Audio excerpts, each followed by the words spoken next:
As a little girl, I used to dream in colors, vivid, bold, untamed. I wanted to be an artist, to create worlds on canvas, but my parents believed in a different kind of future for me. Focus on your studies, they'd say. A stable job is all that matters. So, my world shrank to textbooks and quiet corridors. While other kids laughed and played outside, I watched from my bedroom window, sketching a life I wasn't allowed to live. Then came Daniel. I was 18 when he entered my life, a whirlwind of charm, confidence, and promises. He made me feel special and seen. "You're more than just a girl with dreams," he whispered one evening by the river. "You deserve to be loved." It was intoxicating. For the first time, someone chose me. Blinded by love, I let go of everything else. My grades slipped, my art faded, my world shrank again. But this time, it revolved around him, so when he proposed, I said yes without hesitation. I was barely 19, with no career, no degree, just a heart full of devotion. My parents begged me to reconsider, but love was all I thought I needed. "I'll take care of you," Daniel assured me, and at first he did. Our life felt like a fairy tale. Weekend trips, whispered promises, endless laughter. But soon, the fairy tale cracked. "Why do you dress like that?" he asked one day, his voice sharp. "I like it," I replied hesitantly. "Well, I don't. Change it." The changes were small at first. My clothes, my social circle, my hobbies. Then, I stopped recognizing myself. His love became suffocating and controlling. What once felt like devotion turned into possession. He dictated my every move, where I went, who I talked to, what I did. My world, once filled with dreams, had become a cage. Then came the insults. "You're useless," he'd mutter, dismissing my efforts to make things right. And then the silence, the kind that crushed the air, making it hard to breathe. When I found out I was pregnant, I thought it would bring us closer. It didn't. Daniel grew distant and resentful. "I didn't sign up for this," he mumbled one night, staring at my growing belly. The day Lily was born, I waited for him at the hospital, but he never came. Motherhood gave me a purpose, but it also made my reality clearer. I was trapped. When Daniel struck me for the first time, I told myself it was a mistake. "I'm sorry," he whispered, his eyes filled with fake regret. "It won't happen again." But it did. Again and again. I wanted to leave, but I had nowhere to go. My parents turned me away. "Marriage takes effort," they said. "Try harder." So I stayed. Then came our second child, Jake. I thought another baby would change things. It didn't. One night, Daniel came home reeking of alcohol and perfume. He didn't bother hiding it. "I found someone better," he said coldly. My world shattered. Then I met Sarah. She was my neighbor, a kind woman with eyes that saw through my forced smiles. One day, she simply said, "You deserve better." Those words changed everything. With Sarah's help, I started a small baking business from home. It was the first time in years I had something that was mine. When Daniel found out, he was livid. "You don't need to work," he shouted.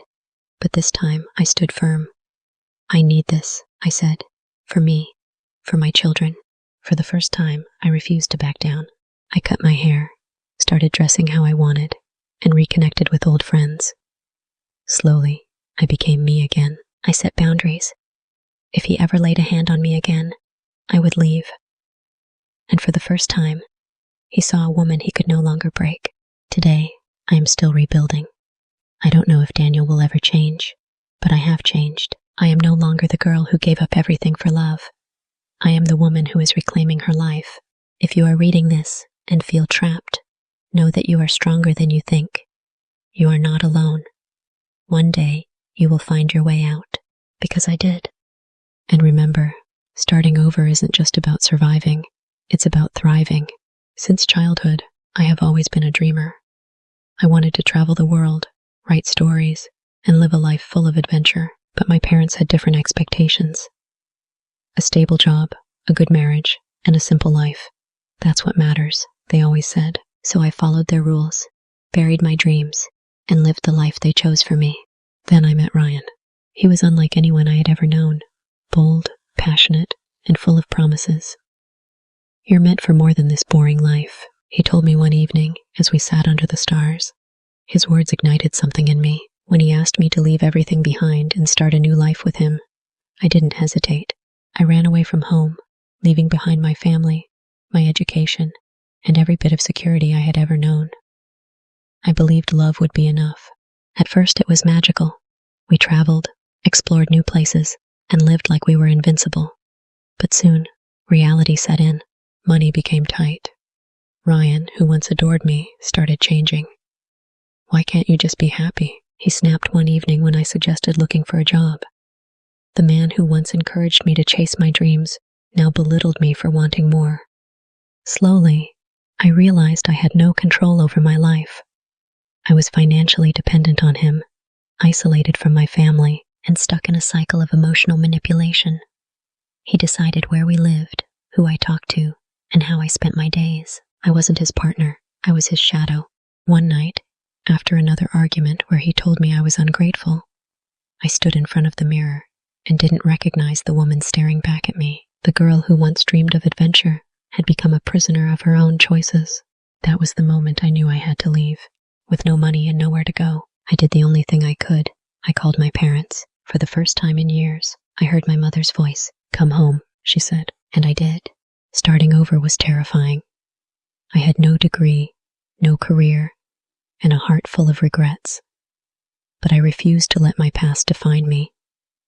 I found a job, enrolled in night classes, and slowly rebuilt my life. It wasn't easy, but every step reminded me of who I used to be, the girl who once dared to dream. Today I stand on my own, not because of love, but because I found strength within myself.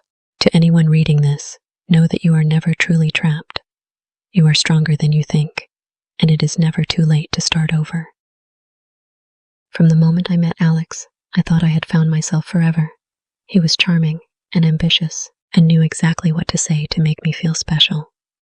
At 20, I was young, naive, and ready to believe that love could conquer all. I had dreams once, big ones. I wanted to be a journalist, to travel the world and tell stories that mattered, but love has a way of making you forget yourself. I got a job in another city, Alex told me one evening, his eyes full of excitement. "Come with me." Without hesitation, I packed my bags. I left my family, my college degree, and every plan I had for my future. Love was enough, I told myself. At first, it was perfect.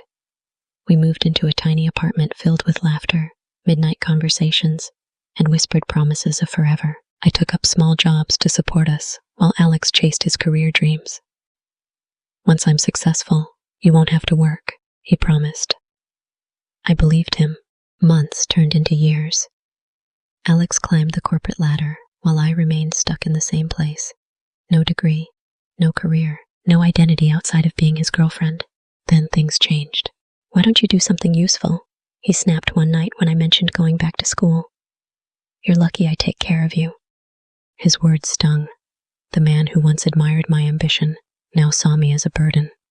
Slowly, the warmth in our relationship faded. He worked late, spent weekends with colleagues, and barely noticed me anymore. Then one night, I found out the truth. A message popped up on his phone. "I miss you. Can't wait to see you again." My hands trembled as I scrolled through months of hidden conversations, of secret meetings, of a love that no longer belonged to me. When I confronted him, he didn't even look guilty. "Maybe if you had a life of your own, I wouldn't have needed someone else," he said coldly. That was the moment I realized the truth. I had given up everything for someone who never valued me. I packed my bags again, but this time I was leaving for myself. Starting over was painful. I had nothing, no job, no degree, no direction, but I had me. I went back to college, got a job, and worked harder than I ever had before. Each step forward was a step away from the girl who once thought love was enough. Today I am stronger, wiser. I don't need anyone to complete me. I am whole on my own. To anyone who feels lost in love, remember this: never shrink yourself for someone else.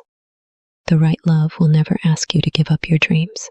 I grew up in a strict household where love was something arranged, not chosen. My parents had planned every step of my future: finish college, marry a respectable man, and live a quiet, predictable life. But then, I met Ethan. He was everything I wasn't allowed to want: free-spirited, adventurous, and full of life. "Come with me," he whispered one night, his hand reaching for mine. "Let's write our own story." And just like that, I chose love over everything else. I left my home, my family, and the only life I had ever known.